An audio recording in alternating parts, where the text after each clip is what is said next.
आता स्वाभिमानी शेतकरी संघटनेच्या वतीनं राजू शेट्टी यांच्या नेतृत्वाखाली विधान भवनावरती कांदा, कापूस, तूर, सोयाबीन फेकून आंदोलन सुरू आहे। स्वाभिमानीच्या कार्यकर्त्यांना पोलिसांनी ताब्यात घेतलंय। स्वाभिमानी शेतकरी संघटनेच्या वतीनं राजू शेट्टी यांच्या नेतृत्वाखाली विधान भवनावरती कांदा फेकून, कापूस, तूर, सोयाबीन फेकून आंदोलन केलं गेलंय।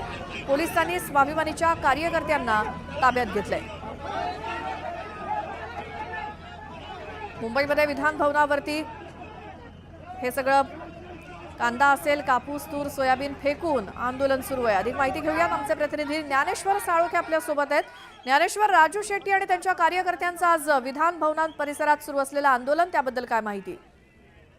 श्वेता, गेल्या काही दिवसापासून कृषी मालाला आहे तो हमीभाव द्यावा अशा पद्धतीची मागणी स्वाभिमानी शेतकरी संघटनेने लावून धरली। मात्र आपल्याला माहितच आहे की काल जो अर्थसंकल्प झाला, या अर्थसंकल्पामध्ये शेतकऱ्यांच्या तोंडाला पाणी पुसल्याचा आरोप आहे ते राजू शेट्टी यांनी केला आणि या सगळ्या कृषी मालाला आहे तो भाव मिळावा यासाठी आज स्वाभिमानी शेतकरी संघटनेने विधान भवनावरती धडक दिली। या ठिकाणी तूर, कापूस, सोयाबीन असे जे कृषी उत्पादन जे पीक आहेत ते विधान भवनावरती घेऊन जाऊन विधान भवनावरती फेकण्याचा प्रयत्न केला। विधान भवनाच्या बाहेर मात्र पोलिसांनी त्यांना अडवलं आणि त्यामुळे चांगलीच झटापटी या ठिकाणी विधान भवनाच्या बाहेर पाहायला मिळाली।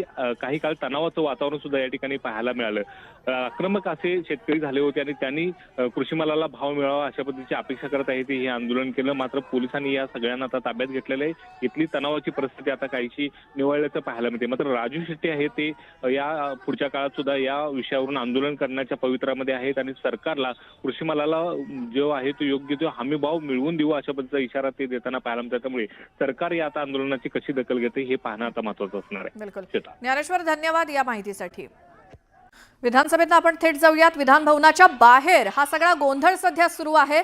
स्वाभिमानी शेतकरी संघटनेच्या वतीनं राजू शेट्टींच्या नेतृत्वाखाली त्यांचे सगळे सहकारी शेतकरी हे आज विधान भवन परिसरामध्ये आंदोलन करतायत। विधान भवनावरती कापूस फेकला जातोय, सोयाबीन फेकला जातोय, कांदा फेकला जातोय आणि सध्या स्वाभिमानीच्या कार्यकर्त्यांची पोलिसांकडून धरपकड सुरू असल्याची ही एक्सक्लुझिव्ह दृश्य आपण बघतोय। स्वाभिमानी शेतकरी संघटनेच्या कार्यकर्त्यांना पोलिसांनी ताब्यात घेतलंय आणि सध्या पोलीस व्हॅनमध्ये बसवलंय। ही थेट दृश्य आपण बघतोय विधान भवनाच्या परिसरातली। विधान भवनावरती सोयाबीन फेकला गेलाय, कापूस फेकला गेलाय, कांदा फेकला गेलाय आणि हे सगळं या सगळ्या वस्तू फेकून स्वाभिमानी शेतकरी संघटनेचं हे आंदोलन सुरू आहे।